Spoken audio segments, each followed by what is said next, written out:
So I was quickly checking. In fact, initially, some of my family members were worried when they heard that some government officials and people were involved, and they knew I was going on an aircraft that morning. Right. And occasionally we all travel on this military aircraft. That's right. So when my call came through, and then they expressed some relief and then told me this was happening. In fact, I was hoping it wasn't true. Okay. But at the time, information was very scanty. That's right. So I quickly was checking from everywhere that I could get information. And then snippets of information was coming here and then. I was still hoping that it was just some dream. Right. But unfortunately, when the chief of staff made a press conference, Right. then I had to immediately plan to return back to Accra immediately. Because prior to this, and I've had very personal relationship with at least two of them, very closely with two of them. And then somehow with the third, I was with the Honorable Dr. Omani Boama, Right. whom I call Senior Boama, the day before Okay. at the African Health Sovereignty Summit. Okay. That was when we spoke for the last time. And we discussed a few things, and I told him I'll go to constituency and come. Okay. And he also said he was going to do some travels over the period, and that we can meet up when I get you back. both return, right? And so it's such a tragic loss. So unfinished business is gone. Definitely. The Alaji Limuna, Right. also a very, very, very humble senior public servant. Right. As His Excellency puts it. I think he couldn't have described him better. I have slept in Alaji's home before. I have moved with him in my constituency. He is popularly known for the fact that he led the construction of a dam for us, even while we were in opposition. Wow. His Excellency mandated him to try and help. And he mobilized people. He was in the constituency himself, every now and then coming to supervise the work, and became friends with everybody. As you know, he is a Gonja, and a lot of my constituents are Sisala people, and they are playmates. Right. So when he comes, he plays with all our chiefs and all of that. So when the news started coming in, then people were calling, is he the one? They wanted to be sure. We wanted to be sure. My paramount chief called, other people called. It was... It's a difficult time for the nation. So back at home, it's a state of devastation. People are in disarray. They don't know what to think and what to do. Seriously, so many questions on everybody's mind. You know, why? Why now? Why these people? People who have dedicated their lives to serve the nation and have to pay the ultimate price, you know, in such a painful manner. You know, I mean, as a medic, I sit down and I think, at what point in the whole of this did they finally cease breathing, or did life end? Right. Did it happen before the burning? Did it happen? I don't want to take people through the emotions I'm going through, but it's difficult to imagine that people you have related, people you've worked with, people who are all out to serve this nation will end up like this. You know, I mean, so many questions that we can't answer. Maybe one day, when we all get to our maker, just maybe, we may have some answers. What have we lost as a country? The personalities involved, the expertise, the experience. What have we lost? So if you look at it, the loss is huge. If you look at the personalities, it spans different age groups. That's right. We have very seasoned elderly people, whose counsel, wisdom, we still depend on. That's right. Like Dr. Sapon. That's right. Like Alaji Limuna. And then we have young military officers in the prime of their life. That's right. With several years ahead of them. Imagine the squadron leader. That's right. A few ranks to continue to rise. Promising person. The aircraft technician. and all those people. Someone like Dr. Omane Boama. When you speak to Dr. Omane Boama, you see one who is passionate about Ghana, who is dedicated to serve his country, and he has humanity. I think if anybody will say anything about Dr. Omane Boama negative to his human relation, then the person doesn't know him. Because this is somebody who thinks about people. He relates with you beyond the normal exchange of greetings and official things. I mean, he's my senior. When I decided that I wanted to run for office, I called him. He was one of the people I called to find out whether I should even try. And at this time of my life, he was like, look, if you feel you need to serve the nation in that capacity, give it a try. But know that public service is sacrifice. I remember very well. I mean, he's a serious strategist. You spend 10 minutes, 15 minutes with him, and you have a plan on what you are going to do when it comes to political strategy. You know, and he would tell you. I remember when I went to him. In fact, my first, at the time when I was trying to contest, a lot of us were trying to go into a primaries, and I had wanted to meet His Excellency the President. I made frantic effort through different means and all of that, and then I went to him and I said, Senior, finally I've been given a slot to meet our flag bearer. What do I do when I have that 1 or 2 minutes with him? You know, and he's like, look, your elevator pitch, you know, just go straight at it. Tell him 1, 2, 3, and be bold. Ask for his number. Ask for his mentorship. This is what she just told me. Wow. Within that short period, he said you will not have more than 3 minutes with him. So just tell him exactly what you want and ask for his number. I mean, who could dare even ask that? I mean, you'll be terrified to even ask Your Excellency, I want your personal number. But he told me this. So that's the kind of person Dr. Omane is. And I remember myself, him, Kojo Opon Nkrumah, were at our former school, that's Pope John. During our speech and prize giving day, he was a guest speaker, and we accompanied him there. He gave a very emotional speech on how he gained access to the school. The fact that his name was taken off, was sent somewhere else, his mother persisted, and someone gave him an artistic drawing of himself, and his mother was there, and to join receiving it and all of that. So the nation has really lost a lot in terms of, if you look at how much more these people could have contributed, and let alone thinking about what it will take us to attempt to fill the gap, that vacancy. So when you lose a very senior medical doctor, we would tell you, if you want to replace him, calculate the number of years of medical school, years of specialization, years of experience that you require to be able to get that same kind of person. I dare say that our success in this election, a significant contribution came from his leadership as the director of our elections. You know, and he will be up by 3 a.m. each morning. I struggle to get access to him most of the time, but I get access to him around that time. When you want to get him around 3, 4 a.m., he's up. You can send him a message, you can call him on WhatsApp, he'll call you back. So the nation has really lost a lot. That I can say. It's a very difficult time for us, and perhaps even more difficult for their families.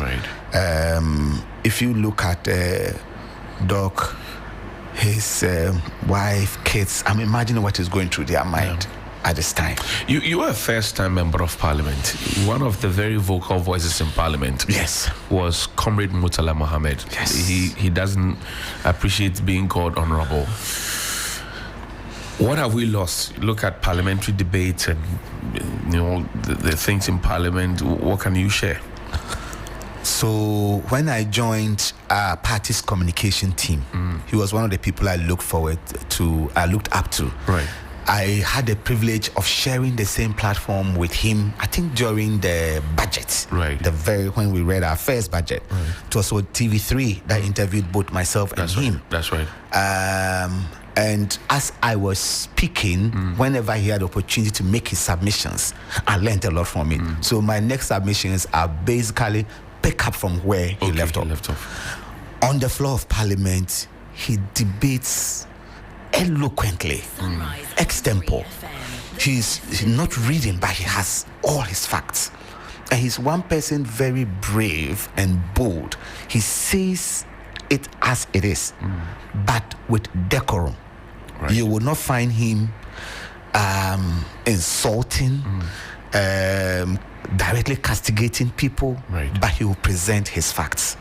You know, I enjoyed his debates when on the Islamic holiday. Okay. When we're passing the Holidays Act. Right. Yes, Holidays and Commemorative Act. Right. Colleagues on the other side tried to spin it, and he gave a very eloquent submission on it. And if you follow some of his media reportage and all of that, you see that this is somebody who was out to serve his nation. And in Parliament, I dare tell you, a lot of backbenchers will look up to him. He has smiles all the time. That's right. You go up to him, you greet him, he's willing to welcome you, he will talk to you. And very few people have done what he has done, like serving as member of Parliament for 2 different constituencies. That's right. That's Nangton. Yes, and Tamale Central.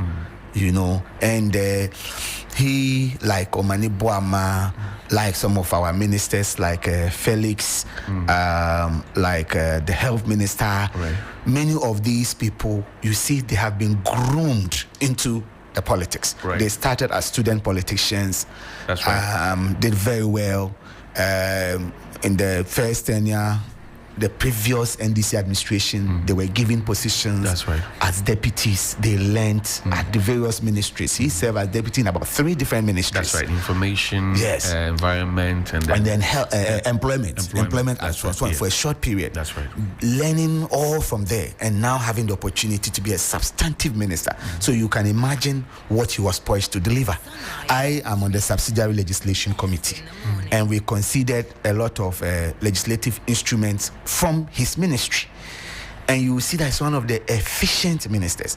I mean, on the committee, we complain that a lot of ministries have their acts passed, but they don't bring the legislative instruments that's supposed to actualize the acts. Make people enforce the law. Exactly.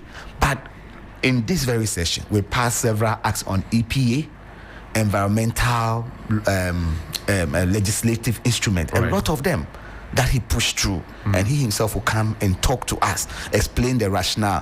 Where he's not available, he sends a technical man, and he's around to defend it. So you see that it's painful, very, very, very, very painful, that he will pay the ultimate price trying to defend the environment.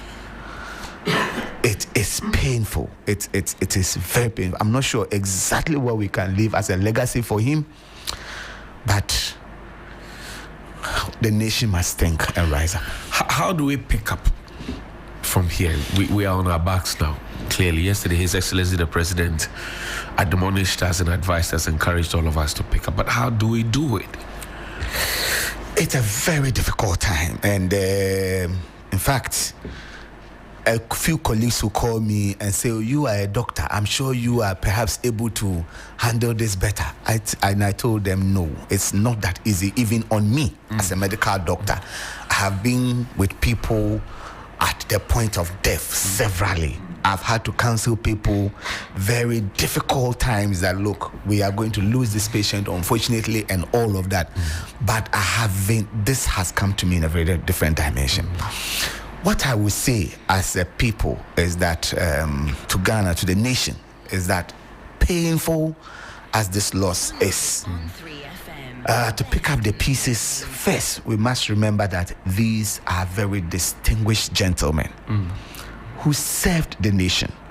For those who are people of faith, we should know that as they have served their maker very well, and the maker has decided to call them in the life after this place, they would find a good place.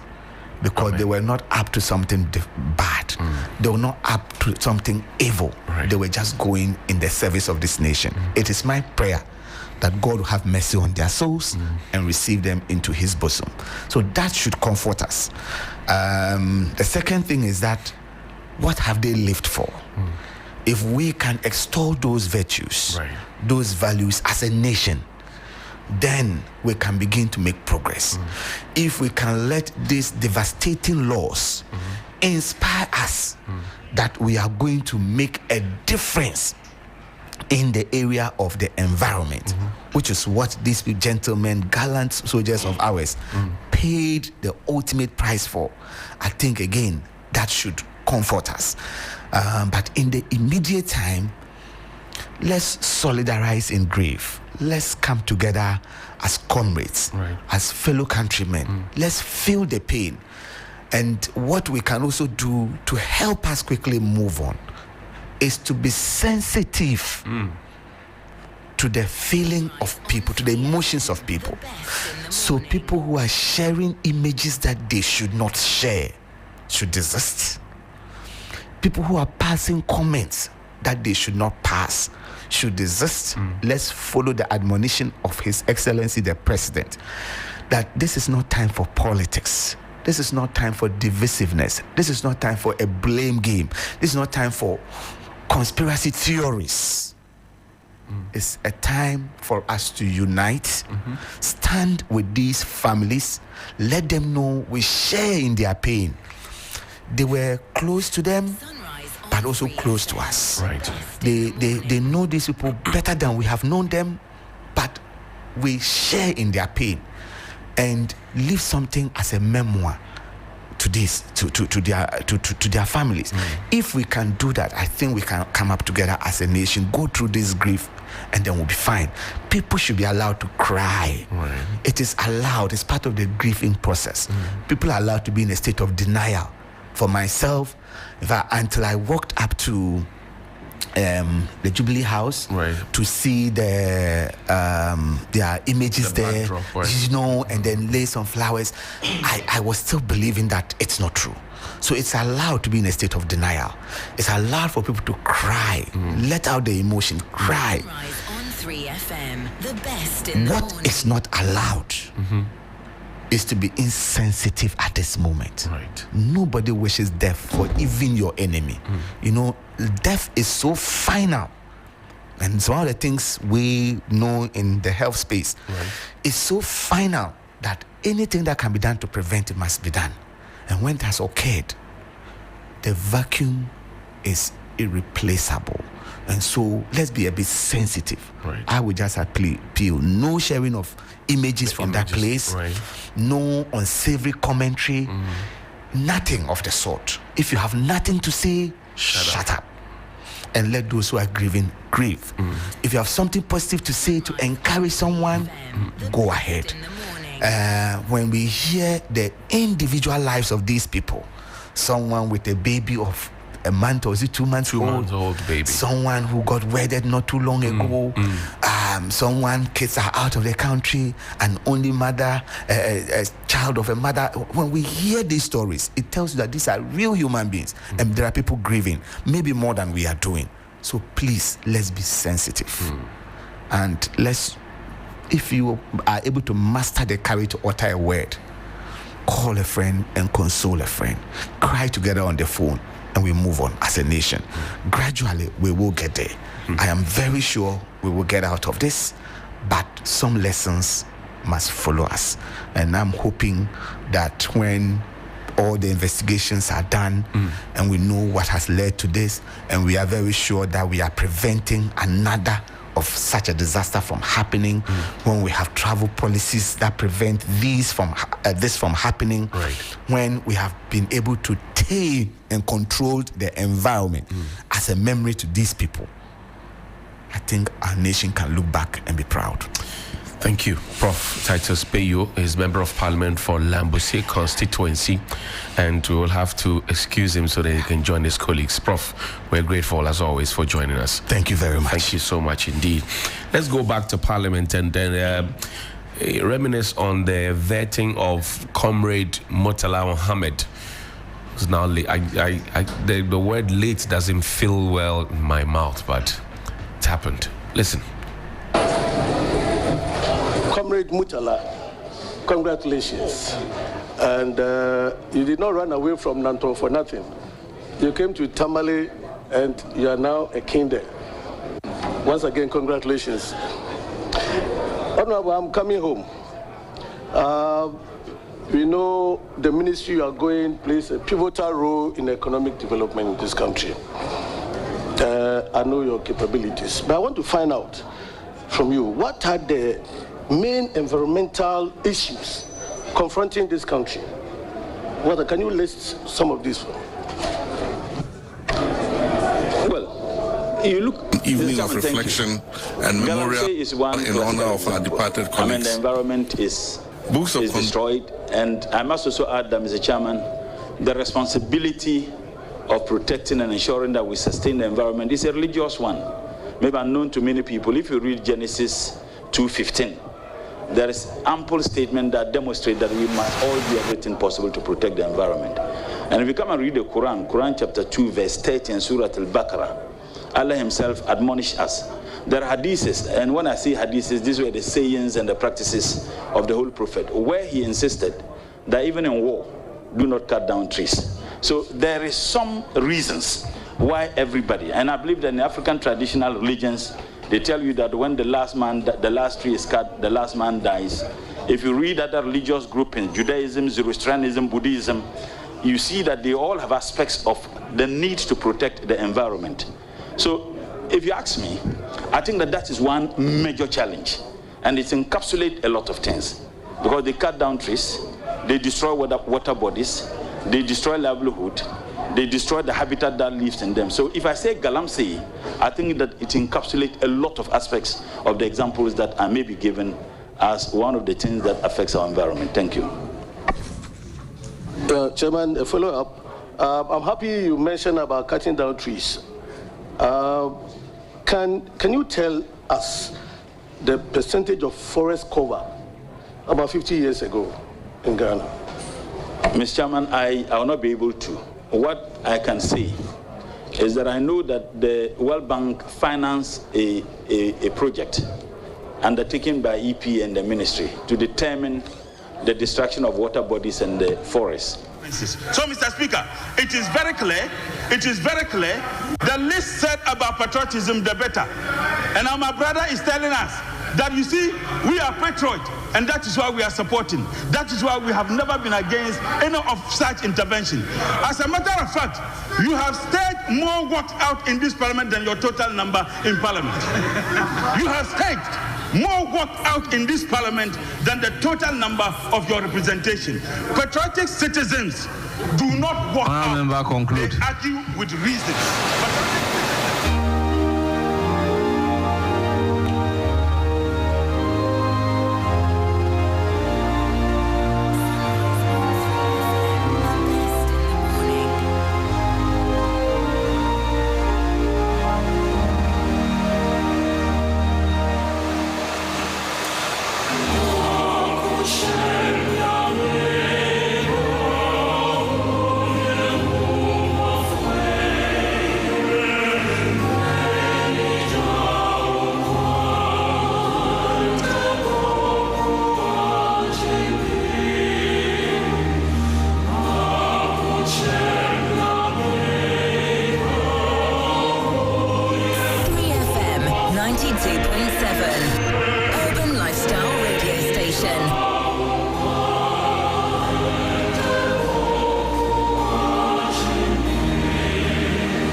in Parliament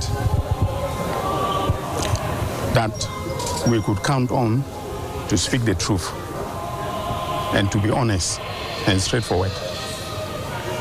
He was one of them. Not only was he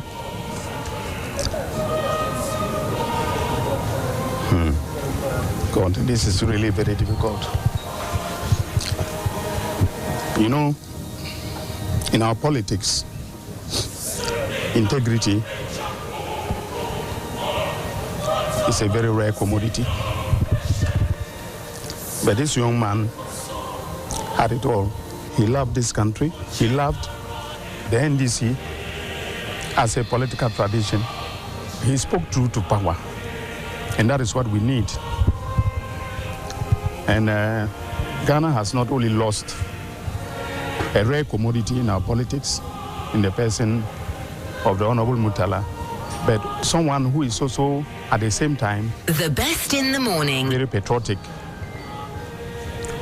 And for me, it was his commitment to do the right thing that stands out very clearly for me. I'm very sure that he has left, even in this short political career, the Honorable Murtala Mohammed has left an indelible mark in my culture. A man is not supposed to cry, but this is too much.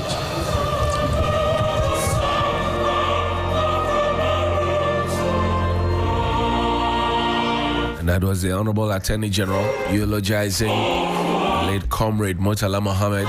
Said in his culture, a man does not cry. Same in my culture. I'm sure the last few hours we have all been weeping. Said a man who speaks truth to power. I have one seated right in front of me. His name is Solomon Owusu. So the movement for change. He's a senior communicator. Solo, good morning. Thank you for your time. Good morning, Johnny, and then good morning to your cherished listeners and viewers across the world. And deepest condolences to all of us. I mean, it's too heavy. It's too heavy on us. Since Wednesday, it's been difficult to sit behind the microphone to even do politics because some of them, or one of them, was so close to me. Right. And we have sat on a number of platforms. Right. So anytime I go behind the microphone, it's like he's seated right by me, and we are doing our banter. Right. And this year has also been so terrible in terms of the political space. That's right. People that I was going on set with, you can talk of Ambassador Sampiali. That's right. We were always on Pan-Africa doing programs. There's Adekoka, a week before his demise, we had gone to Original TV to do a program. After that, we had about 1 hour chat where we discussed various issues, beyond politics. Must also. That's right. So he shared a lot of experiences just to encourage me. Right. As for Murtala, on the 28th of June, we had done Alaji on Pan-Africa. Right. After the program. We discussed a lot of things. A lot of things. His experience, because I had taken issues with him. Okay. That in opposition. He and I campaigned rigorously that the LI 2462 had to be revoked. He agreed. So on set, I raised the matter. And after the program, he saw the need to further engage me as to why it has not been revoked. Right. And he was not happy. That's the truth of the matter. That you had raised it on. No, he was not happy that the law had not been revoked. And he was so mad at all those political financiers and so on and so forth who were engineering things. Right. So I told him that, look, I know you. He's one of the honest politicians that you could have on that. In fact, it was on that day that he exposed to me, and I will say this to his great memories, that when he assumed the position of a minister at the Environment Ministry, one day a gentleman that he was very close to him, an NDC member, came to him with a sack of money, $500,000. Yeah. That someone had given that money to him to be given to Murtala. So he said, but what good have I done that person for the person to give you $500,000? He said the person is a businessman. Where does the person work? So the person does business with CSIR, Center for Scientific Industry. Apparently, that person had bought most of the lands of CSIR. So this was to make him shut up. Absolutely. So then he said no. He was content with whatever he had. He wasn't interested. And the guy must go back and give the money to the one that sent him. Right. But he said when he said that to the guy, when the guy was going out, he quickly asked the secretary to call the guy back, because in his view, he wasn't sure the guy would send the money back to the person. Right. And the person would assume that he has received the money. So he said yes, he wouldn't take the money. So he told the guy that, look, though I'm not ready to take the money, I rather want to meet the person and then find out how best I can help him, rather than taking the money. So the next day, the guy should bring the person that gave him the money so that they will sit down and discuss the matter. The next day, the guy brought the guy. He's a young man. And then he told the guy, look, the reason why I brought you here was to let you understand that you gave him $500,000. I did not take the money. I asked him to bring your money back to you. And that I have not taken your money. Sunrise on 3FM. Because of that, he calls for a thorough audit of the CSI. And one of his wishes was that lands that have been illegally sold by people at CSIR will be retrieved for the state. So he commissioned PricewaterhouseCoopers to do that job. And in fact, he wanted me to be a consultant to be following. He said when he gave PricewaterhouseCoopers that job, he also told them that he had done his own assessment of the situation and knows that there is something fishy. So they must not go and write anything to whitewash the situation as it was. That was the last time, 28th of June 2025, that we had that discussion. And that day, the former MP for this Temasantra MPP or so, he was on set.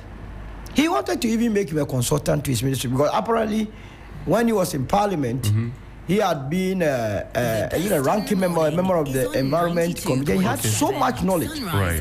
So Mutala wanted to tap into that experience for him to better his ministry. So that was a kind of human being that we were dealing. So it's unfortunate, so much unfortunate, to the extent that only last Wednesday on TV3, I was on set. That's right.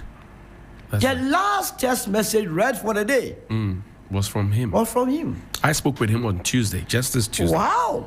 Just this Tuesday. In fact, he wanted me to, I hosted the first tree planting exercise in Kwabinya. He wanted me to be part of this second one. But I told him that I had other engagements. Only just this Tuesday.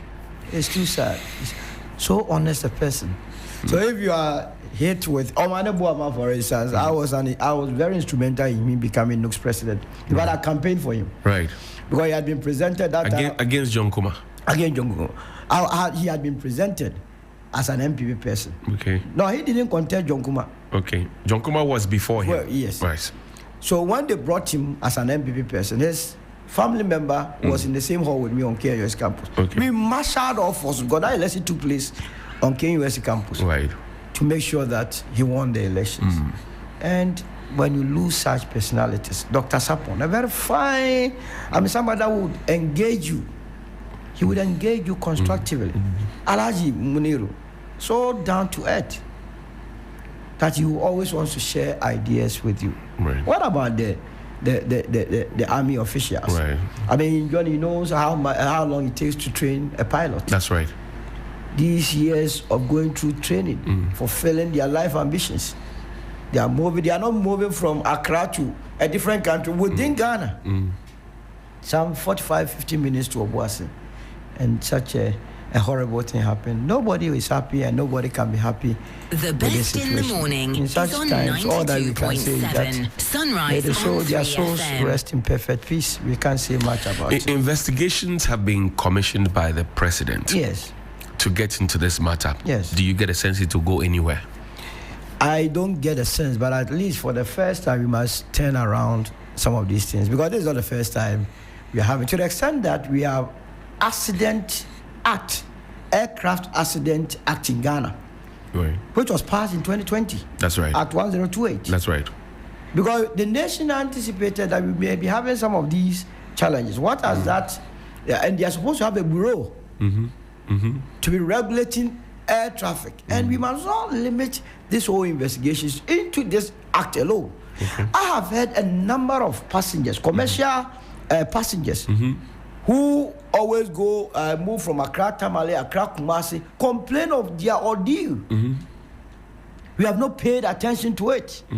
We are waiting for such an act to happen that we all come back, wear black, and come and cry. I believe that, this was 8 people, though they are very important, but every life matters. Can you imagine this if this had happened to a commercial flight within Ghana? The number of people would have perished. So we must extend it to there and see. We are waiting for investigation, but it could be one of the. They do practically nothing. Oh, so are you sure? Oh, they don't do it. They will go to conferences at Capital View Hotel. I don't know what they're always in hotels. Road accidents are happening on the road. You are sitting in hotels and always chilling. So nobody has strategized. They are not strategizing anything. This country is the only country that even when farmers are meeting, they go to a hotel. They are every day we are strategizing and we are where we are. So we have to begin to take things very serious. Is on 92. Go into it, find out this is not a portion and the conspiracy theories that are going, I don't want to go by it. Let us find out what really happened and make recommendations, and those recommendations must be followed through so that we avert clashes. We were just saved by the bell. The president was supposed to be. That's right. What would have happened? What would have happened? You understand? So these are some of the issues that we must be taking care of and do. And also, we must prioritize our resource allocations. Okay. How is it that a robust helicopter will cost about $22 million, but the country found more than $22 million to go and give it to an architect? Are you talking about Sir David AJ? Yes. To design. When we're building a house for God. To do.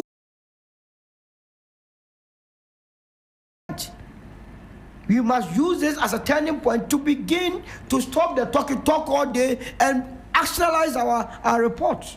If you look at the program that they were to attend, for example, it was a Galamsey program. So your fight. What have you been saying about Galamsey?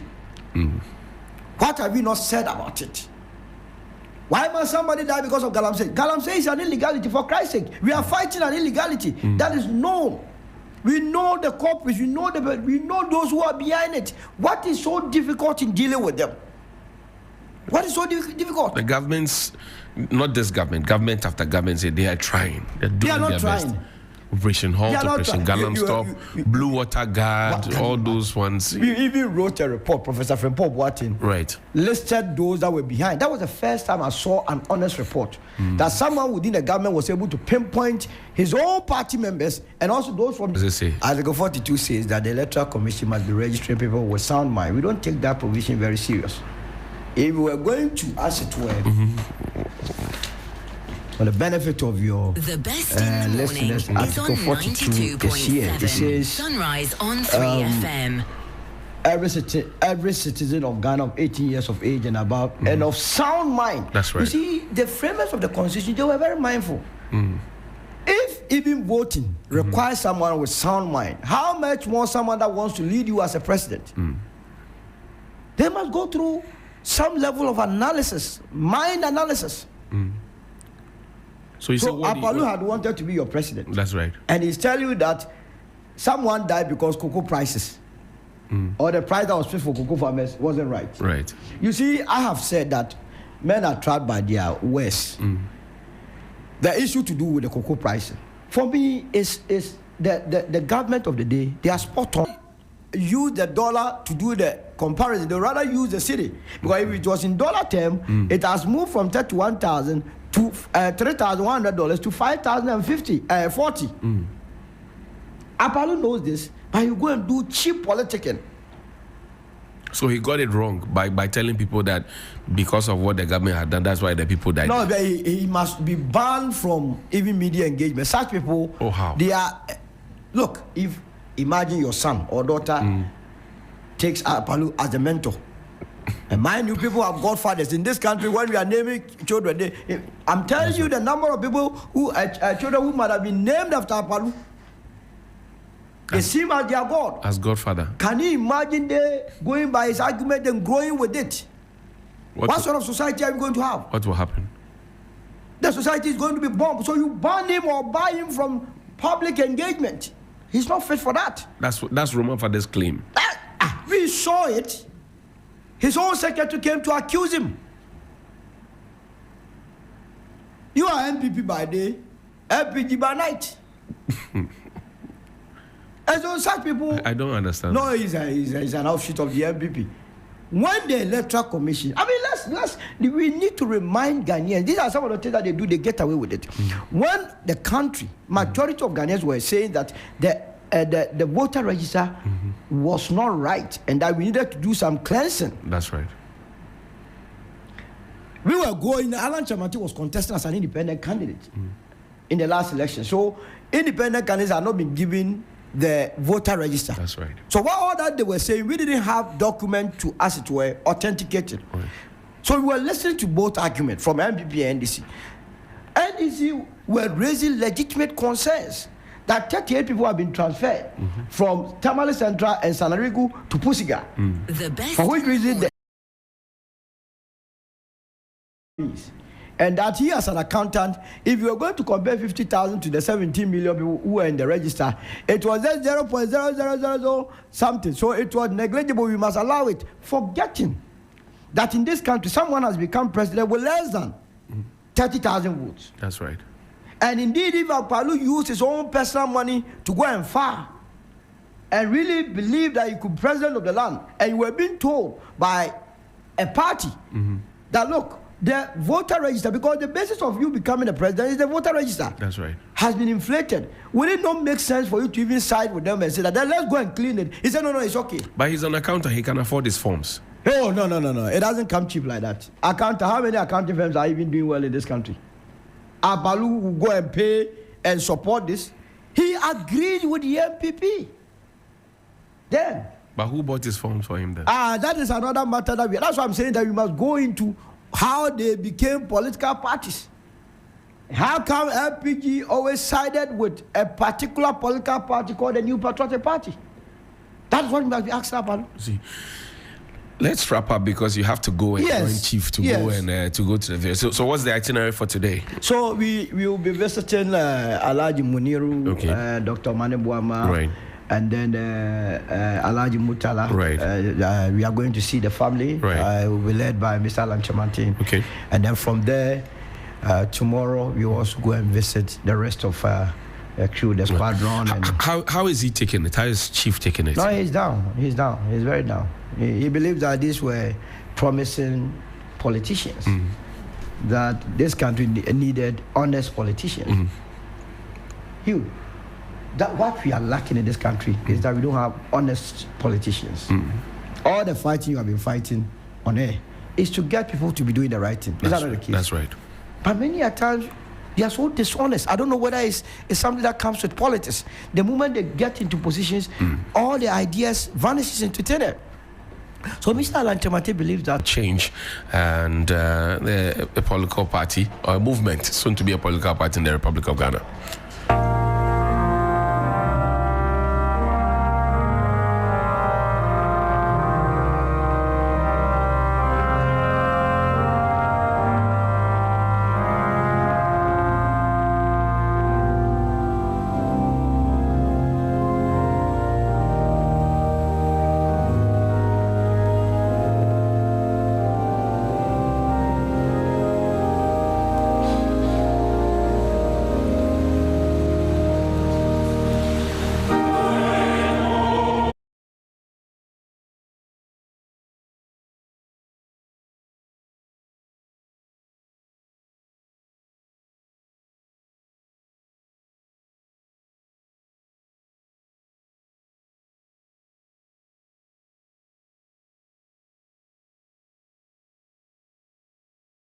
Man who is very prayerful, and I don't know if as to whether she sensed that such an issue will be happening, or she has not been fine for the past 1 week. She has not been in good condition.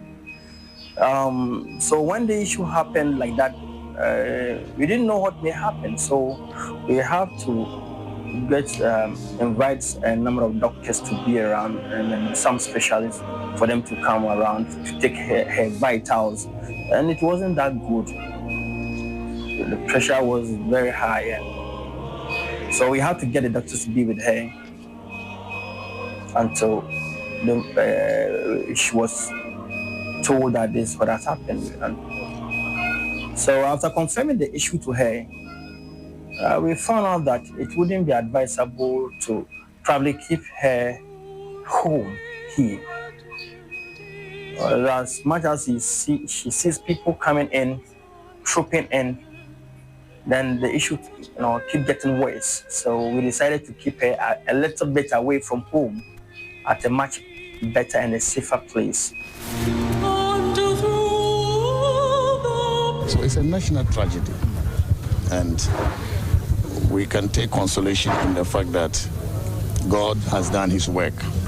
He chooses when he brings us into this world, and he chooses when he takes us away. I would like to propose that there is a comprehensive parliamentary inquiry into this accident. It's a major accident. Ghana is not the same with the passing of these great men of our country. We can't let it just pass as another accident. So I'm calling on the leadership of Parliament to launch a comprehensive inquiry into this accident so that we can learn lessons from that, so that we can prepare ourselves never to see this again. It's so unfortunate that this has happened at this time. 2 serving cabinet ministers and servicemen who are contributing gallantly to the development of our country could just lose their lives in such an accident. Is on 92.7 Sunrise on 3FM. Sunrise on 3FM, the best in the morning. If there was anyone in Parliament that we could count on to speak the truth and to be honest and straightforward, he was one of them. Not only was he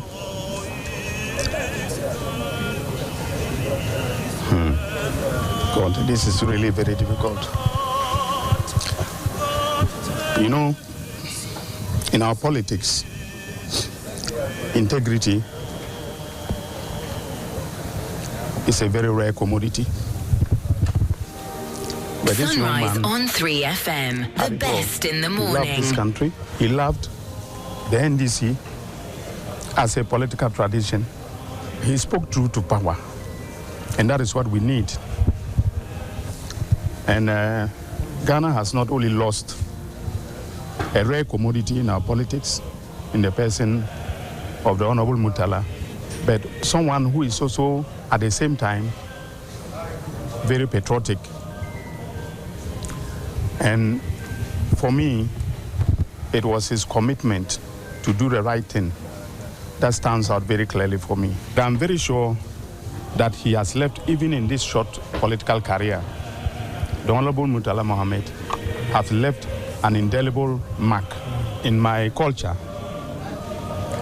A man is not supposed to cry, but this is too much.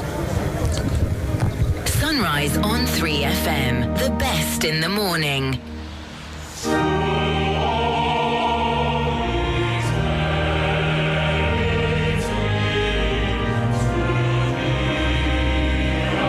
The best in the morning is on 92.7 Sunrise on 3FM.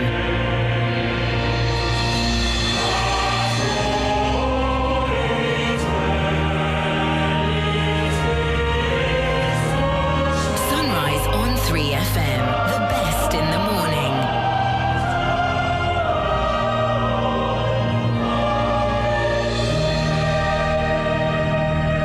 And it's 17 minutes after 9 here on Sunrise on 3FM 92.7. Today is day 2 of our National Day of Mourning. Emmanuel Cotton is a security expert and joins us here on the phone line. Cotton, good morning. Thank you for your time. Johnny, good morning, and thank you for having me. Very good morning to my colleague panelists in the studios and our cherished and valued listeners. Great. Let's begin this conversation from the point of the usage of our military aircraft and the frequency of same. What have you observed over time, and what should change?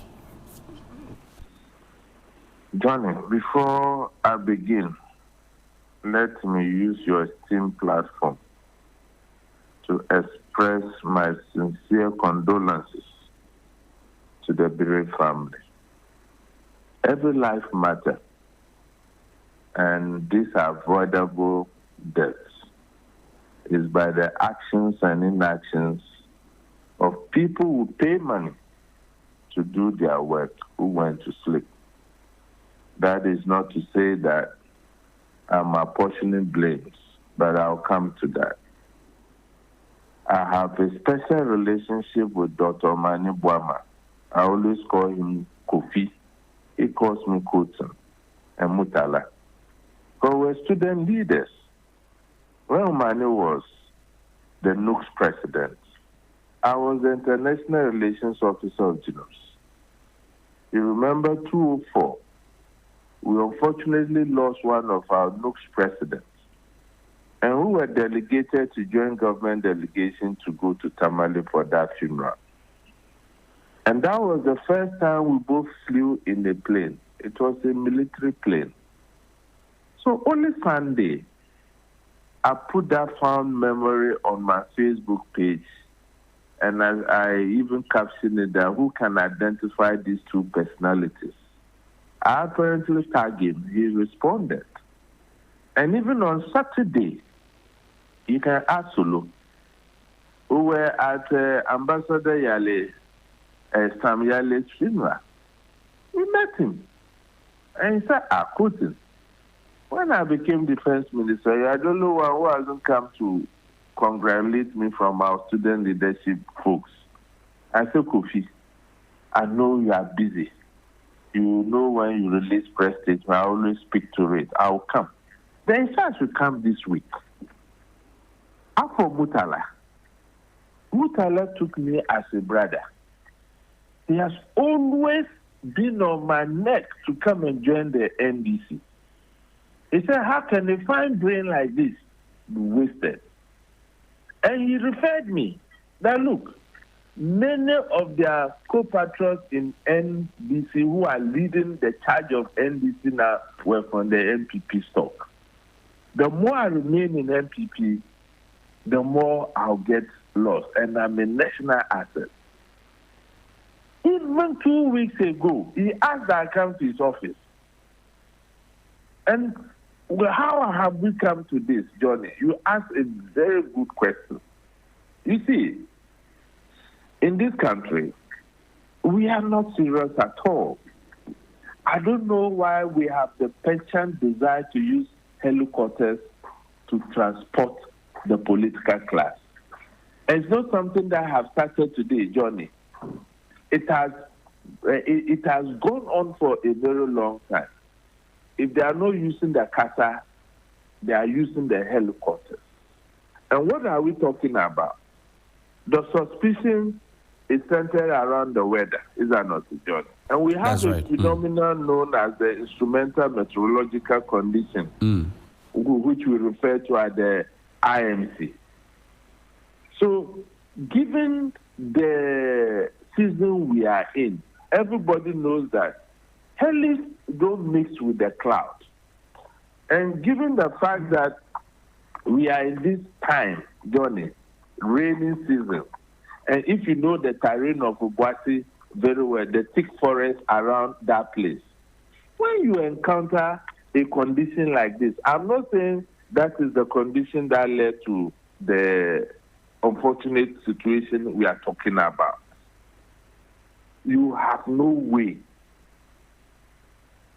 You see, because to transition between the class with heli is very, very difficult. And if you even listen to eyewitness statements and what they say and how low the heli was going, I will have no doubt it could be one of the factors. And you see, Johnny, why is it that as a country, we don't have our own aviation accident bureau? And I want to challenge you that we do. It's not properly resourced. Just send your people after this interview to go and look at the Ghana Air Accident Investigation Bureau and the state it is in. But what our leaders are interested in is flashy V8 conferences and what have you. Sunrise on 3FM. The allocation of resources in this country, we the good people of this country must demand accountability now or never. Because if you look at the resources that go to our ministry's journey, about 60% are spent on consultants, conferences, and what have you. And very mega goes into the very purposes for which these things were formed. The aircraft we are talking about, Johnny, just some time ago in Kubungu, it malfunctioned.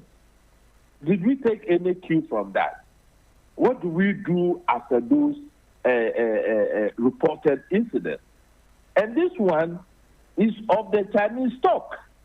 And if you know how aircrafts are made, when they say an aircraft is made of the Chinese stock, it doesn't mean all the parts comes from China. From China. Like the black box we are talking about, it is only in the U.S. such investigations can be done. For all you know, the black box is not even a Chinese owned manufacturer. And this is my problem, Johnny. It's very uncomfortable as it is. We don't learn from our mistakes. We don't learn. And I've seen that the president is repeating the same mistake. I see. This accident should not be the baby of the Ghana Armed Forces. No. Because they are a party to what we are talking about. So how can the Ghana Armed Forces investigate its own? I've seen superior arguments that when it comes to military hardware, they don't allow civilians and whatever to come close to it. Look, we are not just talking about mere civilians. We are talking about the stakeholders and the manufacturers of the aircraft. For integrity purposes, even the Ghana government needed to have informed the manufacturer of the aircraft to send a representative so that we can get other independent-minded bodies within the civil aviation industry, including our own accident investigation bureau, and together with the military, then we find lasting solutions once and for all to some of these things. Look, I've had experience flying with the internal aircraft. Johnny, I don't want to mention names because of commercial damages to the brand and things. The moment the flight leaves, you are in the hands of God until you land. You make the noise, nobody listens. Where are our regulators? Do we always have to wait when things happen? We do a knee-jerk reaction and cry crocodile tears. And Johnny, look at the state of our roads. When we call for building institutions, we are not calling for institutions for individuals. We are calling for institutions that work for everybody. These unfortunate gallant men who died in service, it could have been any of us, Johnny. You are a journalist. Maybe you could have been invited to cover a program and you would have been in this flight. So this would be an awakening call for we as a country to do things right. Even look at the state of our roads. The road from Accra to Kumasi, If it was double lane, you could use 2 hours to get to Kumasi, 30 minutes to Obuasi. You didn't need to fly and in the heli under these conditions. Look at the state of our meteorological services. We don't even have advanced equipment. Sometimes we go onto the computer and use some uncertified software just to give an idea of what will happen. So I think that we are not learning. And the political class, Johnny, you see, politics are so divided us as a country. Have you observed that even in this time of national tragedy, politics is at play? Have you gone through social media and people who should know better and the kind of things they are saying? Look, mental health is real in this country, Johnny. Akbalu and Co. Right. As a matter of agency, our mental health institutions should accost this man and examine him properly. That is all I can say on him. He's my senior brother, and by my northern training, I don't insult elderly people. But when you see that somebody needs help, and you don't call for help for that person, and something happens to the person, you will not be doing the person any good. That's why I'm using your esteemed media platform to call on the psychiatric institutions in Ghana to reach out to Akpalu and help him. He needs serious help. Are you? I don't understand what you said. Johnny. Yes. I am saying that there are mental people in suit in this country today. Because they are in suit doesn't mean they don't have mental issues. And your actions or inactions will determine whether you need mental help or you don't need mental help. That's why I am calling on the psychiatric institution in this country to reach out to Akpalu. He needs help. I see. Because if he dies today, we'll be mourning him. I see. We didn't help him. Before I let you go quickly in a minute, there have been suggestions that this event, unfortunate tragedy, should be the turning point for us in our fight against Galamsey. In 1 minute, what do you say? Precisely, we can't lose these gallant men Sunrise on 3 and lose the fight on Galamsey. Then we have lost on the two fronts. We have lost on the two fronts. So government should go hard. It doesn't matter who is involved. And if Galamsey still persists after this calamity, after this time of national tragedy, then this country is lost. Democracy will not work for us. And we have to look for another system of governance. And even I was talking about something before you came to with this question, Johnny. We have to wrap up so we bring other guests in. Beyond the issuance of statements. Right. I was thinking that this is the time we come together as a country. When they organized the wreath laying ceremony, I didn't see the minority leader there. Meanwhile, a colleague of his died in this tragic incident. I didn't see the immediate former defense minister there. It would have been a period where former appointees who left government just 6 months ago would have been at the seat of government, and we mourn these people. But it looks as if it's the loss of the NDC, and just mere statements are being issued. You see how politics are so divided us? So we have to watch it, Johnny. I hear you. And moving forward, security-wise, the president needs to sit up.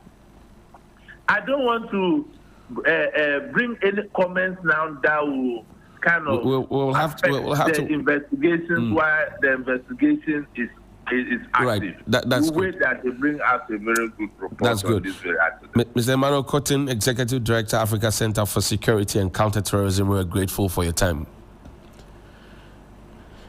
Let's go on to the other phone line and speak with Mr. Benjamin Owusu. He's an aircraft safety engineer, CEO of Crowley Aviation Consult. Good morning, sir.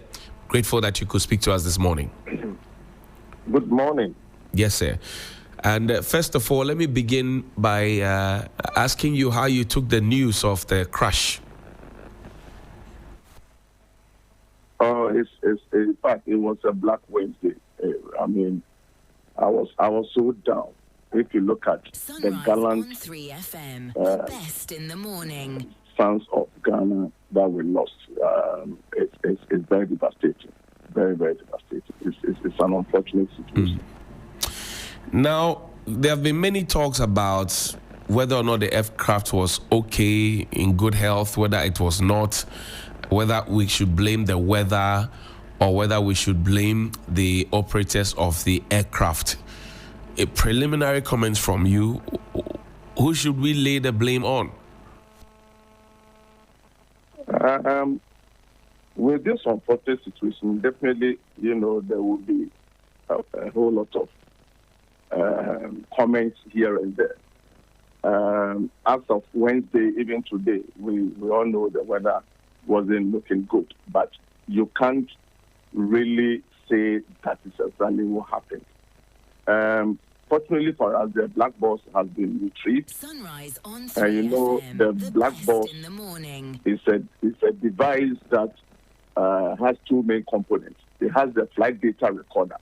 That's right. Which captures the technical data, such as the speed of the helicopter at the time of crash, the altitude, the engine performance. Right. And then the other component is the cockpit voice recorder, which records the audio from the cockpit, including the pilot conversations.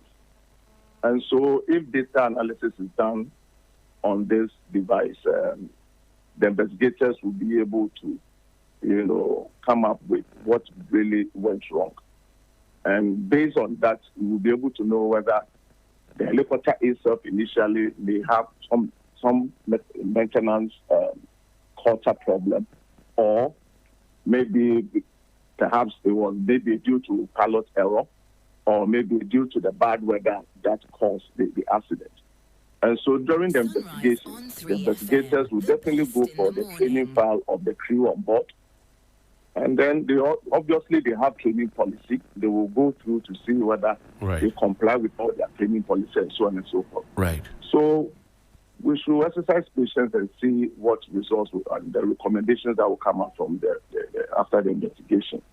But obviously, looking at how the weather was, one will straight on say that, okay, perhaps it may be due to the bad weather. Right.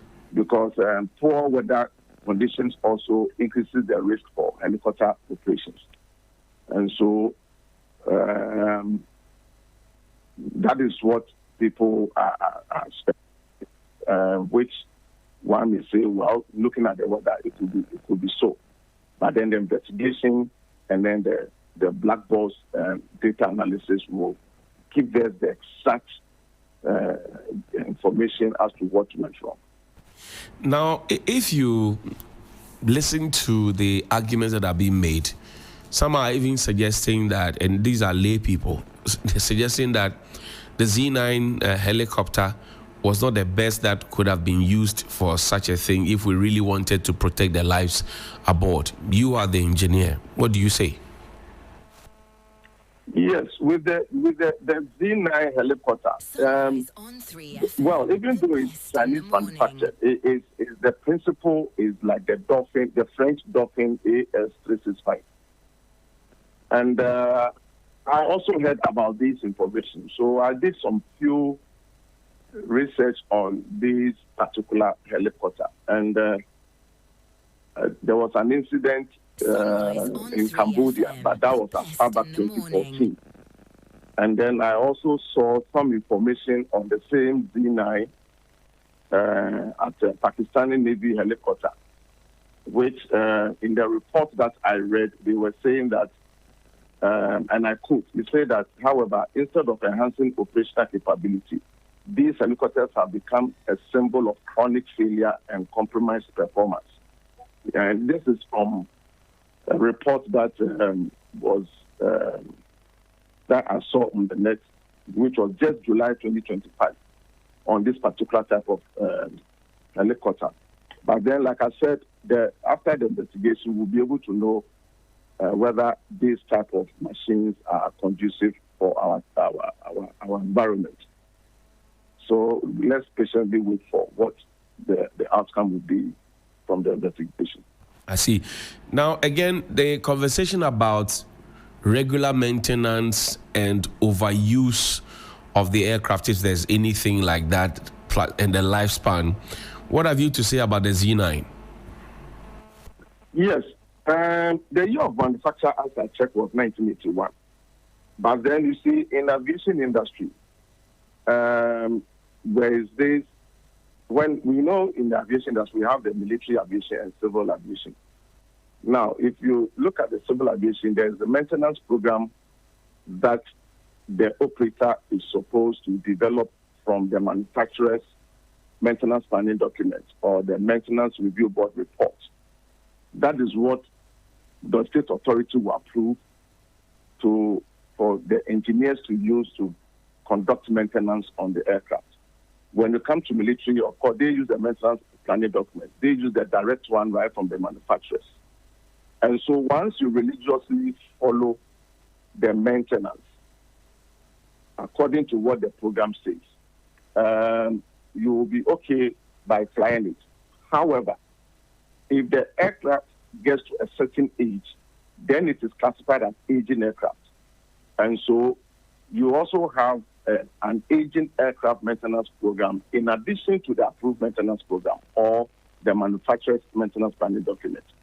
I mean, let me break it down. Assuming you have a component that must be checked on, let's say, every 50 landings or every 50 flight hours, because the aircraft have now entered into the category of aging aircraft, that it means that the frequency of checking that component will be reduced.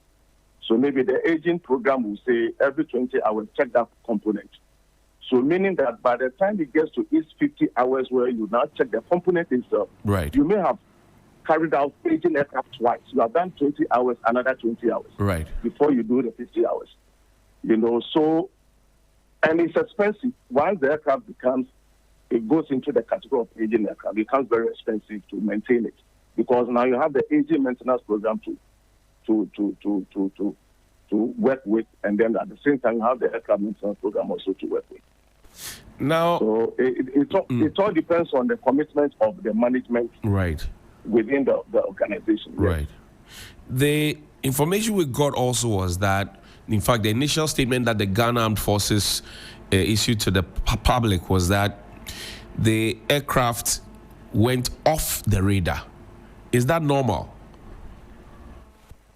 Yes, you know, every aircraft has a weather radar as one of the navigational instruments in which the crew they use that in detecting the weather ahead of them, and also the control center also have an equipment which they monitor the movement of all the various aircraft. That is an equipment which is used in the aviation industry, and so like.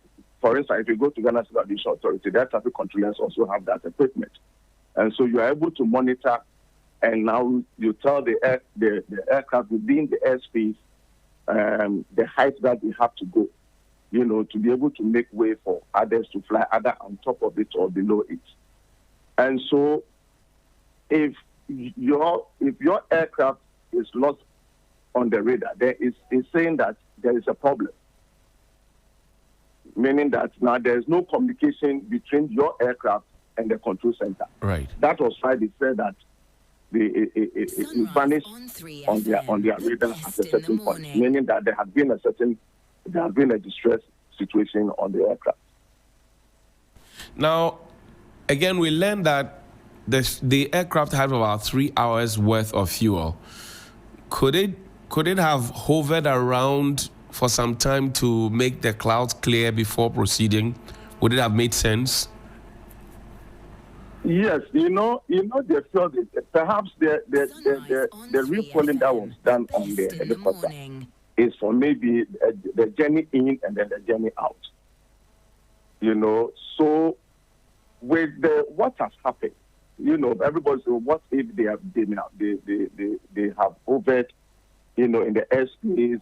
What if they have done this? What if they have done that? Like I said, the black box data analysis will tell us the characteristics of the aircraft, how the crew responded. And then their training files will also give a story of the crew. And that is when now you can draw up a proper technical conclusion that, yes, this is what went wrong. Now, in closing, the investigations, the president has commissioned a committee to investigate what happened. This would include also the military. There are thoughts that the military cannot be investigating its own self, given the fact that they were the ones who owned the aircraft and also used the aircraft to carry these persons. Unfortunately, they have also lost some personnel. What is your view on this as our final thought on this matter? Yes. With the investigation, it depends on the personnel that the president has selected for them to form the investigation committee or the board to investigate. Now, when you come to the civil aspect of it, that is by, complying with the ACAO standard and recommended practices. So ACAO has annexes, and Annex 13 is for aircraft accident investigation, which states that every state must have an independent investigation board. That is why we have our aircraft accident investigation bureau established at cantonments. I guess so, yes. At the cantonments where civil aviation training school used to be. And so maybe they may draw up members from the AIB to assist in the investigation, or maybe retired Air Force officers who really have experience and have maybe gone through the investigation course or program. They can be members of the investigation team to conduct the investigation. And so if they want assistance from the AIB, why not? They can invite them to also be part of the investigation team. But when it comes to the civil aspect, the AIB is an independent body that in case of any accident on a civil aircraft, they will conduct it. So if, for instance, there is an accident in Ghana, which, let's say, involves a foreign registered aircraft, because it occurred in Ghana, Ghana is classified as state of occurrence. And then the aircraft registration, if, for instance, it's registered in another country, then the state of registry will also be part of the investigation team. So normally the team is formed based on the registration of the aircraft. But this is a situation where it is our own Ghana Air Force aircraft. So the committee will maybe, for where I stand, I would say that perhaps there may be some of the retired Air Force pilots and engineers, maybe getting some personnel from AIB, or the government can also choose to also invite an expert to be part of this thing to be able to conduct very fair investigation. Thank you very much, Mr. Benjamin Owusu, aircraft safety engineer. We're grateful that you could speak to us this morning. You're welcome. Thank you. And thanks for having me. Grateful as always. It's 46 minutes after 9 here on Sunrise on 3FM 92.7. My name is Johnny Hughes. We're going to the phone line now and speak with the CEO of Wembley Sports Construction Company Limited, Mr. Robert Tete Coleman. Good morning, sir. Thank you very much for your time. Good morning, my good friend Johnny. How are you? I'm greater than Accra, even though we're in low spirits because of the demise of some politicians and some military personnel. I know that you were closely knit with some of the persons who are no more with us because of the plane crash. What tribute have you to share? Let me say good morning to your esteemed listeners once again, and to say that Wednesday was a Black Wednesday, and personally, I am extremely devastated because of my closeness with 3 of the persons who lost their lives. I'm talking about Honorable Mutala, I'm talking about Honorable Samuel or Dr. Samuel. And then I'm also talking about Honorable Omani Boama. These are people that I am very close to. And indeed, on Tuesday, I spoke to Honorable Muntala, wanting to go and meet him for a discussion on a very important issue. The alacrity at which he responded to the call and asked, and I remember vividly what he said to me, Coleman, if you are ready now, come with your team. I'm ready to meet you. And I said to him, Honorable, we are not ready now. We'll be coming on Friday. And he said, oh, okay, that will be good because he will be traveling on Wednesday. Little did I know that that was the last time I was speaking to my good friend. Let me use this opportunity to extend my condolences to his beloved wife and children and the entire family. And also to use this opportunity to express my condolences also to Honorable Mani Boama, because I met him the last time at UPSA during Professor Mills's anniversary. And I was even talking to him and asking him why he doesn't have military personnel with him. And he said, oh, he don't need them. I know how he's very modern and he would not want to use them. And then we laughed over it. My condolences to the entire family, and more importantly, His Excellency the President, because I know how he feels about this. Yesterday, he said it was a personal loss to him. That should tell you how close he is with most of the people who have lost their life. I also want to extend my condolences to the gallant soldiers who have also lost their life, and then the parliamentary candidates, all the 8. We say the good Lord look for a perfect place for them to rest. But having said that, John, yes, I have a very critical issue to deal with, and which is let me say that I am devastated and extremely disgusted about the way and manner the reportage on the demise of these gallant people have been carried out in this country. I find it extremely repugnant that people will lose their life, and the alacrity, the impunity by which people decided to circulate the pictures, the gory pictures, I find extremely, extremely bad. People are dead, and you have people sharing those pictures. These are people who have families, they have loved ones. And you see, my issue is even not with social media, even though I have issues with people who are circulating those pictures. But I take strong exception to media houses in this country who should know better. Look, if you go to the Media Commission or NCA now, and they should give you the records on Wednesday between the hours of 12 to 4 o'clock, and we play back, you will see a lot of TV stations as victims. Social media bloggers also taking advantage and posting. I find it extremely bad.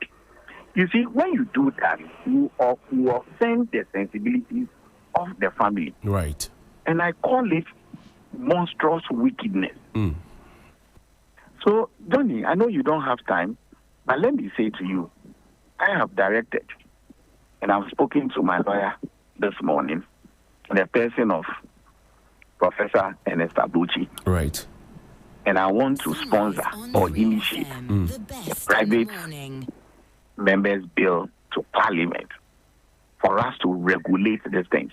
Because if common sense is not prevailing, the only thing that we can use to regulate is to have a law.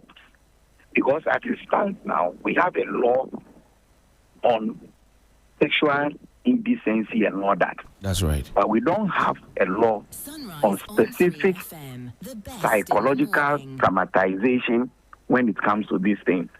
And therefore, it is high time we regulate on it so that it becomes an offense for people to do that. And most of the media houses are all victims. What kind of callousness is that? Johnny, what kind of callousness is that? You see, we have to respect the dead. I am doing this not because of anything, because I would not want this thing to reoccur again. Because I'm talking about the prevalence and the preponderance at which we have taken it upon ourselves, and everybody wants to report first. Right. You remember when these young girls, may their soul rest in peace, and are not reminding their families, they were burnt to death in East Legon. Right. We had the fire service itself and people streaming its life when people are suffering. I condemn it in no uncertain terms, and that is why I have decided. And this morning, I also spoke to a very good friend of mine who is an MP. I'm looking for my MP in Adenta. I have called him. I'm not getting him. But Edem Agbana. Right. MP for Ketu North. He's going to help us in this direction. Okay. I hear you. Mr. Robert Coleman, I'm grateful that you could speak to us this morning, and thank you very much indeed. That's Robert Zeta Coleman, CEO of Wembley Sports Construction. He spoke with us this morning. He says he's determined to engineer a private members bill, no matter how, and to get some decency in the space. We're grateful for your time, sir. Thank you very much, and thank you for having me. Pleasure. We have just a few minutes to go, but first, a few messages. Always busy on the go.